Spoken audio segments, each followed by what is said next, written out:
se iba al 50%. Se iba al 50%, o sea, Celta tenía que pagar el 50%, no el 15%. Primer dato equivocado, erróneamente y tremendamente.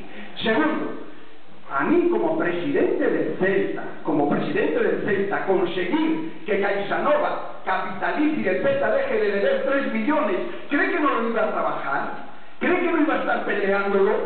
¿Cree que no me importaba? Pero mire usted, señor Viana, volvemos a lo mismo. Fíjese usted, si tuviéramos que pagar a CaixaNova ese 50% planteado en el término contrario de lo que usted dice, y tuviéramos que pagarle ese 50% y no rebajar de la deuda los 3 millones que fue lo que conseguimos. Mire, señor Viana, no me quiero poner ninguna medalla, pero debieran de decir que bien se hizo. Si en vez de pagar a CaixaNova 1,5 millones por vez el 50%, resulta que capitaliza los 3 millones y el Celta no le debe nada. Pero bueno, no quiero eso. No quiero que se reconozca, porque no serían capaces, además, de reconocerlo. Están enrocados y no serían capaces de reconocerlo. Pero no me importa tampoco. Pero fíjense ustedes, le digo más. ¿Qué hubiera pasado con la ampliación de capital ahora si esa deuda del Celta fuera todavía mayor?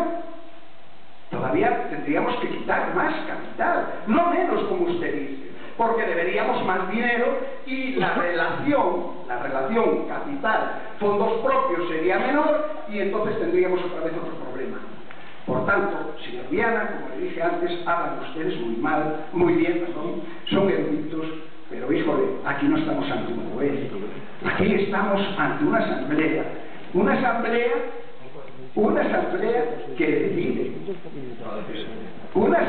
que decide, y la verdad, señor Viana, un poquillo, igual que les pasó en el juzgado, les está pasando aquí, un poquillo igual, o sea, la están perdiendo todas, señor Viana.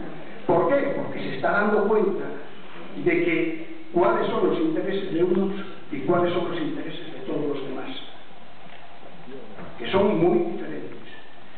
Usted salió en prensa, señor Viana, hablando de un crédito sindicado complacente, y en esa tribuna lo niega. Vaya de hemeroteca, señor Viana, no se olvide de eso. Usted habló de crédito sindical, pero es más, señor Viana, quiero recordarle que en la prensa, usted dijo, que iba a demandar a los administradores concursales. Eso es lo que pone la prensa, discuta con ellos, no discuta conmigo. Eso sale publicado y está ahí en las hemerotecas. Discuta usted con la prensa, no conmigo. También estaba usted negando esto que ahora estábamos diciéndole cuando le enseñamos, y dice, es cosa de la prensa. Si es cosa de la prensa, discútalo con él. Yo aquí estoy presentando cosas reales que han salido. Y usted me dice que es cosa de la prensa, peléese con la prensa, no conmigo. Pero que la realidad es esa es la realidad. Y usted dijo que iba a demandar a los administradores concursales. Eso es una verdadera barbaridad. Esa ya es la negación jurídica de un proceso concursal. No lo sé, yo lo que leo, señor Viana, estaba ahí pone, no lo vi desmentido, no vi que usted lo desmintiera. No sé si va a ir o no, pero hace un rato decía que no existía, ahora ya dice que...